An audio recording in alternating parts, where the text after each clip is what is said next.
नमस्कार,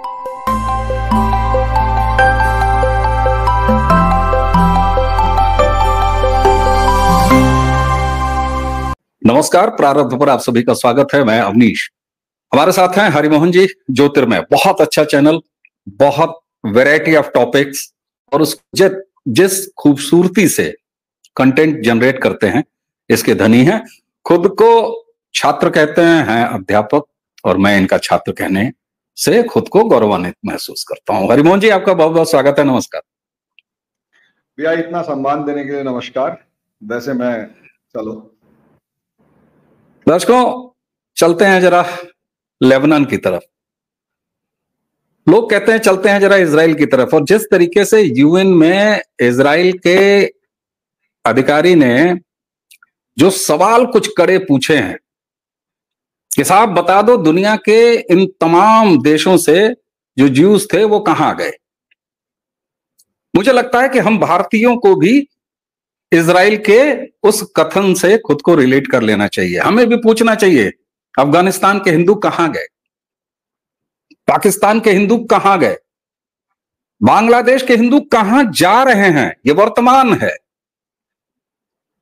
और ऐसे में इजराइल जिस तरीके से हिजबुल्लाह के साथ चल रहा है, तो कमर में बम बांध के घूमने वाले कमर में पेजर बांधने से डर रहे हैं। हरिमोहन जी, गाजा छोड़ के और ये हिजबुल्लाह को अल्लाह अल्लाह करवा रहा है इजराइल, तो क्या ये मान लिया जाए कि फिलिस्तीनी रिबेल्स जो थे, जो गाजा में पनपते थे या पनपे हुए थे, उनको खत्म कर चुके हैं और इनका पूरा ऑपरेशन अब लेबनान की तरफ मुड़ चुका है, हिजबुल्लाह की तरफ मुड़ चुका है? भैया थैंक यू दो चीजों के लिए। एक, आपने अपने चैनल पर मुझे बुलाया, और दूसरा, जिसका मतलब मैं अपने आप को इतना नहीं वो समझता, लेकिन हाँ, आपने उसको कुछ ज्यादा बढ़ा चढ़ा के बताया, सम्मान दिया, और सम्मान के लिए धन्यवाद भैया। एक्चुअली मेरी नजर में ये जो इजराइल हिजबुल्लाह वॉर जिसे दुनिया देख रही है, जू वर्सेस या तो इजराइल वर्सेस ईरान या फिर जू वर्सेस मुसलमान, मेरी नजर में असलियत में बहुत सारी लड़ाइयों का ये एक सम्मिश्रण है। जैसे अगर हम देखते हैं तो यहां इस लड़ाई में हमें एक चीज नजर आएगी कि अरब वर्ल्ड चुप है। अरब वर्ल्ड पूरे का पूरा, सऊदी अरेबिया, जॉर्डन, कुवैत से, कुवैत भी चुप है, कतर चुप है, बहरीन चुप है, यूएई चुप है, ओमान चुप है, यमन को छोड़ दिया जाए जहां पर शिया है, हूती, उनको छोड़ दिया जाए तो सारा अरब वर्ल्ड चुप है। इजिप्ट की वजह तरफ से एक बयान आया था, वो भी चुप है। पूरा हमास 1 साल में निपटा दिया, पूरी गाजा पट्टी खाली करवा ली और 20-25 लाख लोगों को एक जगह उठा के पटक दिया। सब चुप है, कोई नहीं बोल रहा, चूं की आवाज तक नहीं निकाल रही पूरा अरब वर्ल्ड। क्यों? क्योंकि असलियत में इजराइल ने हमास को खत्म किया, हमास के पीछे ईरान था। इजराइल हिजबुल्लाह पे हमला कर रहा है, हिजबुल्लाह के पीछे ईरान है।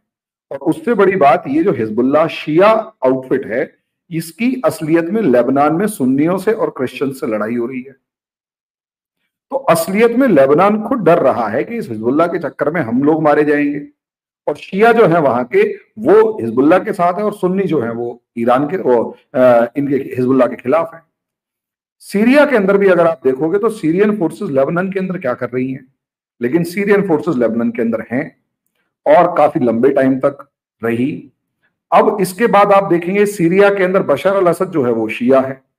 तो इसके बाद इराक को देखेंगे, वहां शियाओं की गवर्नमेंट आ चुकी है। ईरान तो शिया डोमिनेटेड रिजीम है। अब आप पूरी बेल्ट देखिए, इजराइल से लेकर और ईरान तक शिया रूल है। अरब इस चीज को बर्दाश्त नहीं कर रहे, तो इसलिए बहुत तगड़ी वाली साइलेंट है, जैसे कहते हैं ना किलिंग साइलेंस। सोचकर देखिए ना, हिजबुल्लाह के 3000 लड़ाके मार दिए गए और कहा कि हाँ मारेंगे, और मिसाइलें मार रहा है। अरब वर्ल्ड कुछ नहीं बोल रहा। यहां तक कि ईरान ने 300 मिसाइलें इसराइल के ऊपर मारी, तब इसराइल को, सऊदी अरेबिया से लेकर अरब वर्ल्ड ने तो बल्कि बचाया, इनफैक्ट बचाया। तो पहली एक लड़ाई तो ये है शिया वर्सेस सुन्नी की, ईरान वर्सेस सऊदी अरेबिया की, जिसमें ईरान के वर्चस्व को इस पूरी बेल्ट से Lebanon, Israel, Lebanon, Syria, Iraq और ईरान खुद का, यानी चारों के चारों देशों को निपटाना है, खत्म करना है, वरना ये ईरान जीने नहीं देगा। दूसरा, हुतीस के अगेंस्ट भी है, यमन के अंदर से ईरान को हटाना है। अब दूसरी लड़ाई आपने जिससे शुरू किया था, इजराइल वर्सेस ईरान की है, जिसमें ईरान असलियत में इजराइल को भगाने का क्रेडिट लेकर पूरी इस्लामिक दुनिया में अपना वर्चस्व स्थापित करना चाहता है। अब क्योंकि वो वर्चस्व स्थापित करना चाहता है तो ऑब्वियस सी बात है, इजराइल को कैसे भी करके वो कम से कम खत्म नहीं कर सकता, वो ईरान भी जानता है, लेकिन परेशान कर सकता है। तो वो अगर आप एक छोटा सा डाटा देखेंगे, आज सुबह मैं किसी न्यूज़पेपर में पढ़ रहा था डाटा, 7 अक्टूबर पिछले साल से लेकर अभी तक 9,000 से ज्यादा रॉकेट हिजबुल्ला जो है वो इजराइल के ऊपर दाग चुका है एक साल में, जबकि इसे वॉर डिक्लेयर नहीं कहेंगे। यानी जब इजराइल जो है वो हमास से लड़ रहा था तो हिजबुल्ला 9,000 रॉकेट दागता है इजराइल के ऊपर, तो अंदाजा लगाइए वो कितना खतरनाक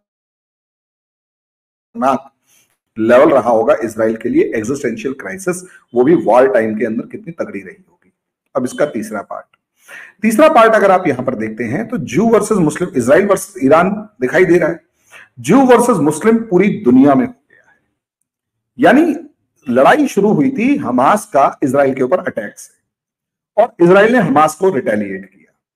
जो नैरेटिव सेट करने वाले थे, नैरेटिव बिल्ड करने वाले थे, या हमास के नाम पर पूरे यूरोप में लड़ने वाले थे, उन्होंने एक लड़ाई को अलग ही फेज में ले गए। उन्होंने पैलेस्तीन के सपोर्ट में, उन्होंने हमास के सपोर्ट में लाने की जगह पैलेस्तीन के सपोर्ट को एस्टेब्लिश करने के लिए के चक्कर में पूरे, कभी यूनिवर्सिटीज में, कभी सड़कों पर बड़ी बड़ी रैलियां करी, बड़े बड़े तगड़े तगड़े रैलियां करी, गाने गाए और सब चीजें, और क्राउड इकट्ठा कर लिया। इस हमास के सपोर्ट के चक्कर में, पैलेस्तीन को सपोर्ट करने के चक्कर में इजराइल हमास वॉर को इन्होंने कहीं ना कहीं जू प्लस क्रिश्चियन वर्सेस मुस्लिम बना दिया, या यूं कहें मुस्लिम वर्सेस रेस्ट बना दिया। अब पूरी दुनिया कहीं ना कहीं इस्लाम के उस रेडिकल चेहरे को पहचान चुकी है, और इसीलिए आप देखेंगे यूरोप में राइट विंग का एकदम से राइज होता हुआ नजर आ रहा है पिछले एक साल में। इसी तरीके से अगर आप देखेंगे अमेरिका के अंदर डोनाल्ड ट्रंप के फेवर में बहुत तगड़ा सपोर्ट नजर आ रहा है, और इसी तरीके से अगर आप इंडिया में भी देखेंगे तो आपको वो रेडिकलिज्म का हिंदू जो काउंटर है वो साफ नजर आ रहा है। वो इसलिए क्योंकि वो जो एक रेडिकल फॉर्म ऑफ इस्लाम थी वो सबके सामने आ गई, जो मुस्लिम रेडिकल से पूरी दुनिया को ट्रीट कर रहे हैं वो सबके सामने आ गए, और इस्लामोफोबिया का जो एक नैरेटिव रचा गया उसकी पोल खुल गई।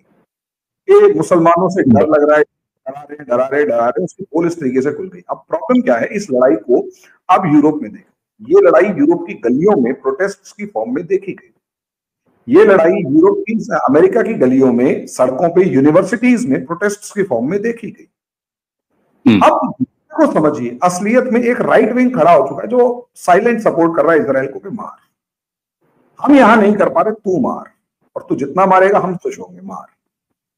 अब ये तीसरी लड़ाई हो गई। अब इसके बाद एक लड़ाई यहां पर अगर आप देखेंगे तो अमेरिका वर्सेस चाइना की। अमेरिका इजराइल को सपोर्ट कर रहा है, और चाइना जो है वो ईरान को सपोर्ट कर रहा है, रशिया जो है वो भी ईरान को सपोर्ट कर रहा है। वरना ईरान की इतनी हिम्मत नहीं है कि ईरान इस लड़ाई को इतना लंबा खींच सके, या इतने ज्यादा रिसोर्सेज को क्रिएट कर सके, क्योंकि सैंक्शंस इतने हैं, 9,000 या 10,000 सैंक्शंस हैं। अब छोटी बड़े अगर सैंक्शंस अगर लगा रखे हैं, 10,000 सैंक्शंस अगर लगा रखे हैं, तो आप अंदाजा लगा कर देखिए कि कितना जबरदस्त लेवल का उसके ऊपर सैंक्शंस होंगे, और ₹1 डेवलप नहीं कर पाए। लेकिन अल्टीमेटली सोचकर देखिए ना कि रईसी को मार डाला, रईसी का भी पेजर ही फटा था जैसे, क्योंकि उसका पेजर फटा हुआ मिला। इसी तरीके से बहुत सारे ऑफिसर्स को मार डाला, लेकिन फिर भी वो सर्वाइव कर रहे हैं। क्यों? क्योंकि पीछे चाइना खड़ा हुआ है फाइनेंस को सप्लाई करने के लिए, पीछे रशिया खड़ा हुआ है आर्म्स, एम्यूनिशन, टेक्नोलॉजी और दूसरी चीजें सप्लाई करने। अब रशिया यूक्रेन के अंदर उलझ गया है, लेकिन माने या ना माने रशिया का एक सपोर्ट अभी भी ईरान के अंदर है। चाइना का एक तगड़ा सपोर्ट हमास के पीछे भी था, हिजबुल्लाह के पीछे भी है, और ईरान के पीछे।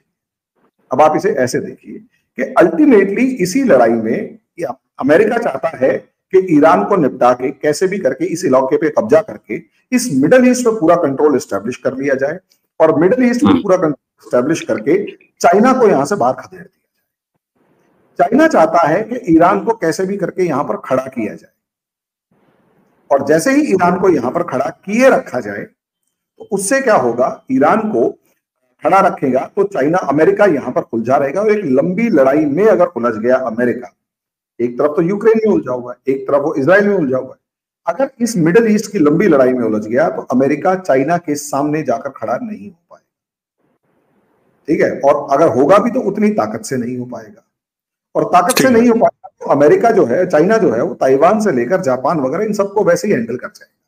इसीलिए आप देखोगे 40 साल के बाद, 4 दशकों के बाद चाइना ने पहली बार ICBM मिसाइल टेस्ट की, वो भी किसी को बताए बिना।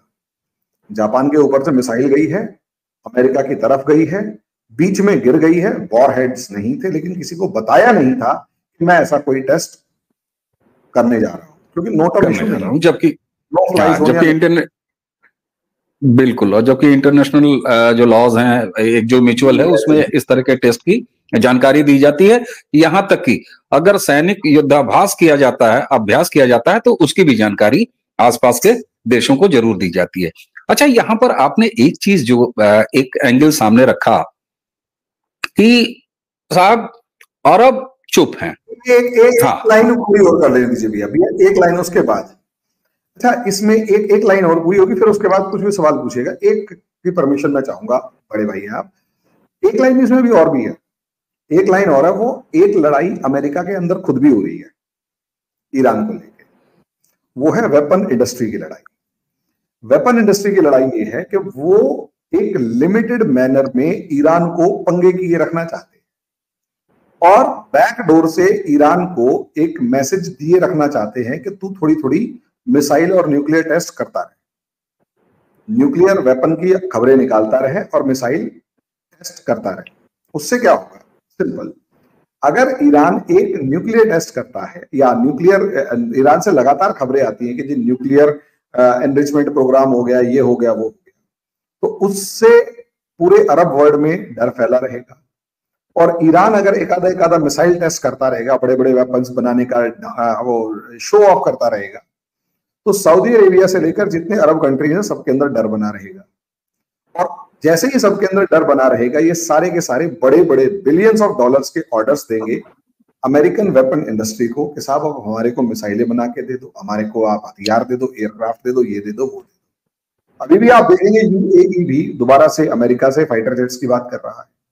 UAE के बाद सऊदी अरेबिया जो है, उसने भी मिसाइल डिफेंस सिस्टम के बारे में बात करना शुरू कर दिया है, क्योंकि जितना ज्यादा ईरान गुस्से में दिखेगा, जितना ज्यादा ईरान लड़ाई करता हुआ दिखाई देगा, उतनी ज्यादा प्रॉब्लम आएगी इसके साथ। क्या नाम है, सऊदी अरेबिया को डर लगेगा, पूरे अरब वर्ल्ड को डर लगेगा, पूरे अरब वर्ल्ड। ये वही वेपन इंडस्ट्री ईरान को सपोर्ट कर रही है कि हाँ भाई तू कर। वही वेपन इंडस्ट्री पीछे आकर इजराइल को कहती है कि तू ईरान को मार, वो इजराइल ईरान को मारता है, तो इजराइल और फिर वो पूरी लड़ाई शुरू हो जाती है। तो आप इस कॉम्प्लेक्स सिनारियो को, मेरे हिसाब से हम इजराइल हमास वॉर को, या इजराइल हिजबुल्लाह वॉर को बहुत सुपरफिशियल लेवल पर देखने की जगह थोड़ा सा डीप में अगर देखेंगे, तो इस एक लड़ाई में, छोटी सी जगह में, एक लड़ाई में बहुत बहुत बहुत सारे फैक्टर्स अवेलेबल हैं जो पूरी दुनिया को डायरेक्टली या इनडायरेक्टली इंपैक्ट कर रहा है। बहुत बड़ी बात।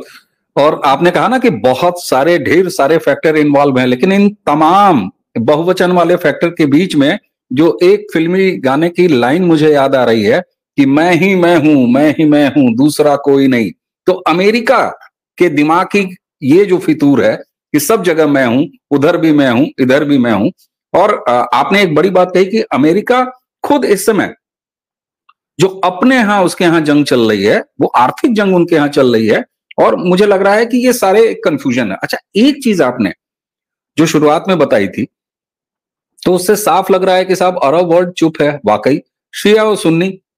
अरे साहब, ये सारे मिलके वैश्विक लेवल पर पूरे विश्व से लड़ रहे हैं। क्या पूरे विश्व से लड़ाई इस्लाम की खत्म हो गई कि विद इन द इस्लाम लड़ाई चल रही है? ये भी बड़ा इंटरेस्टिंग है हरिमोहन जी। और दूसरा, मैं आपकी बात का सत्यापन कर रहा हूं।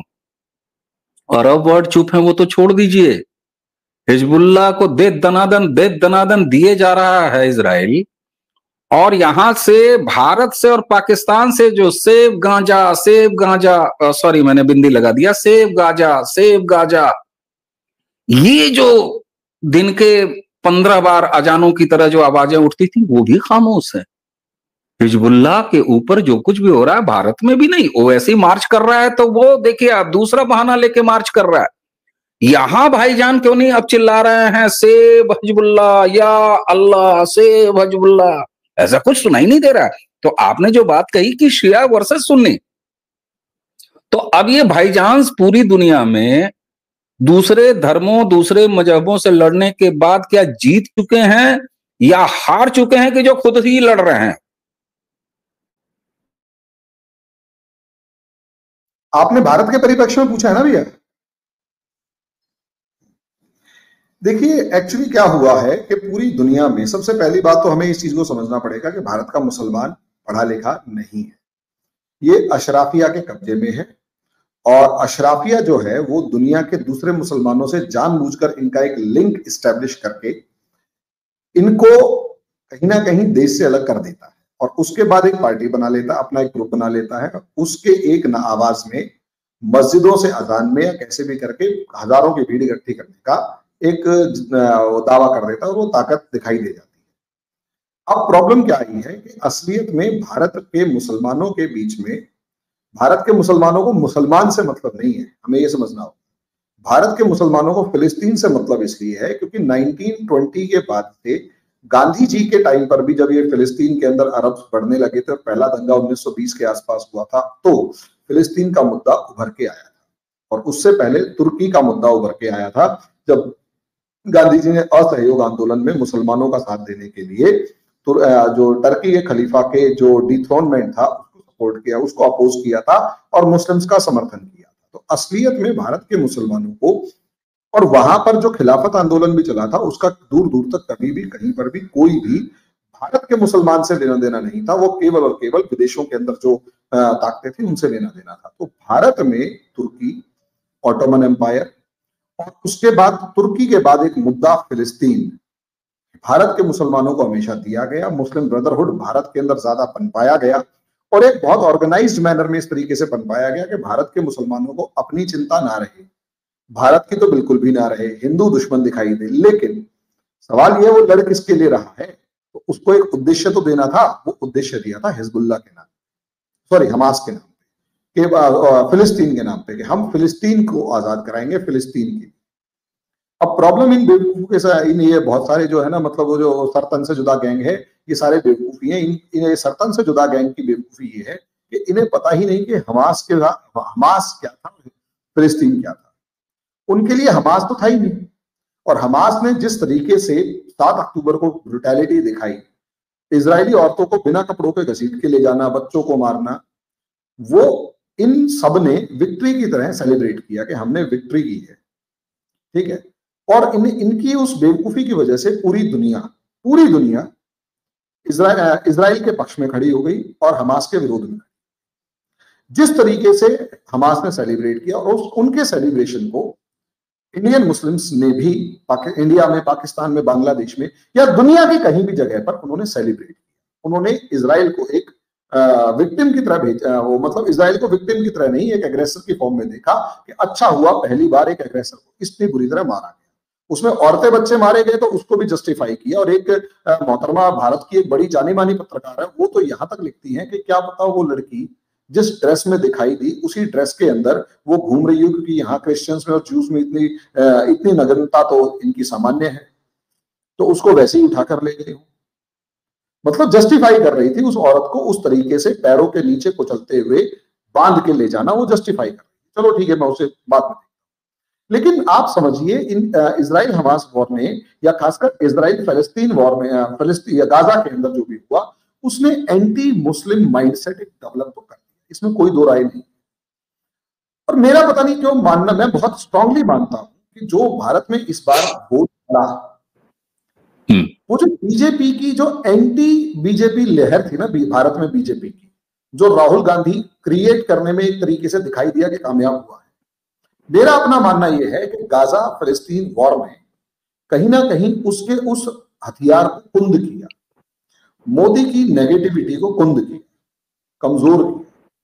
और अक्टूबर में जो हमला हुआ था तो राम मंदिर जब विजय की फॉर्म में देखा गया तो वो हिंदू रिवाइवल की फॉर्म में देखा गया।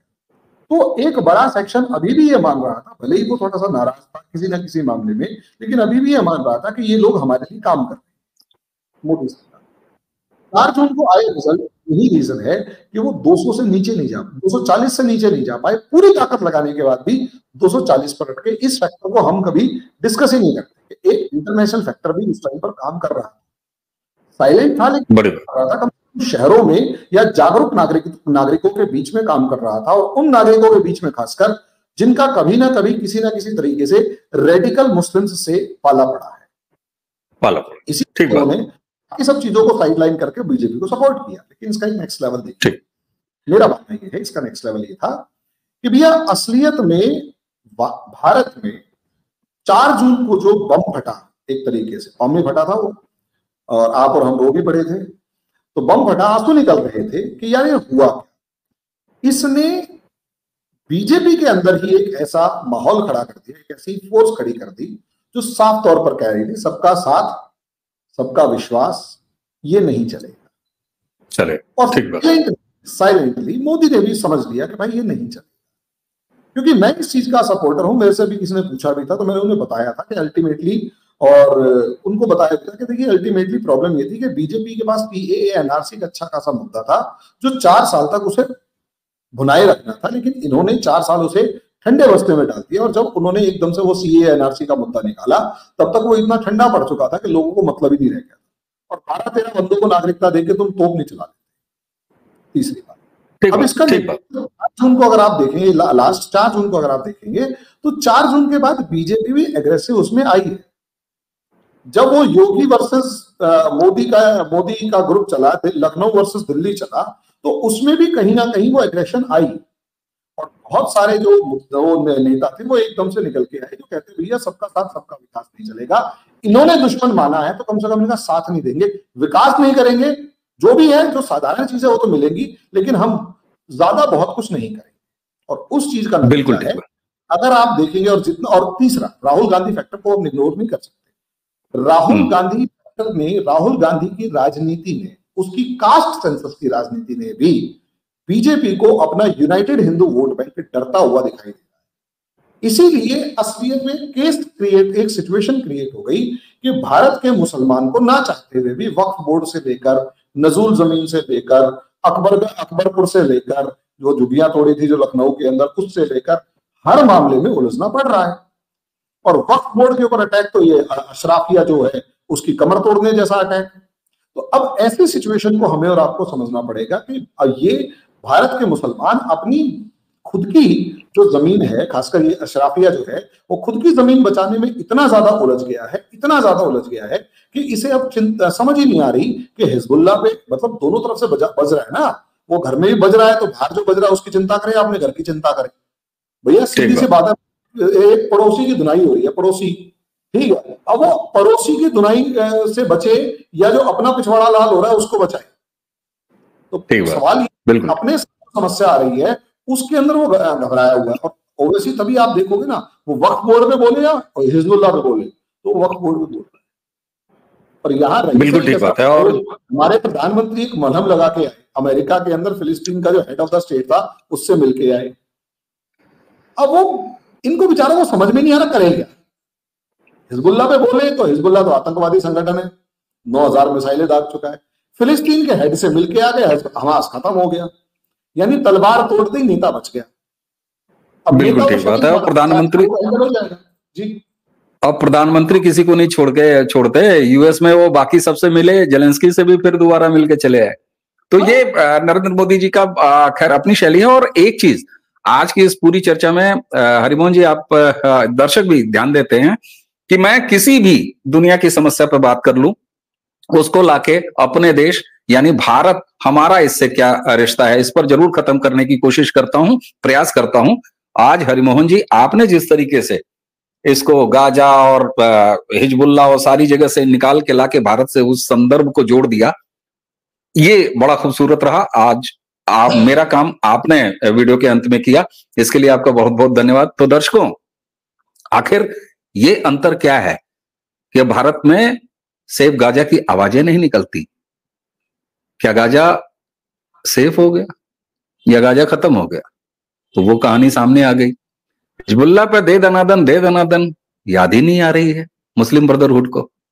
तो सवाल ये है कि जो ये पूछते हैं कि मोदी ने आखिर किया ही क्या है, तो सर 2014 से 2019, 2019 से 2024 में जो हमने नरेंद्र मोदी के लिए किया है being a voter, Narendra Modi ने ये किया है कि अपना खुद का पिछवाड़ा हारा है। तो फिर कहां से हिजबुल्लाह के बारे में ख्याल किया जा सके।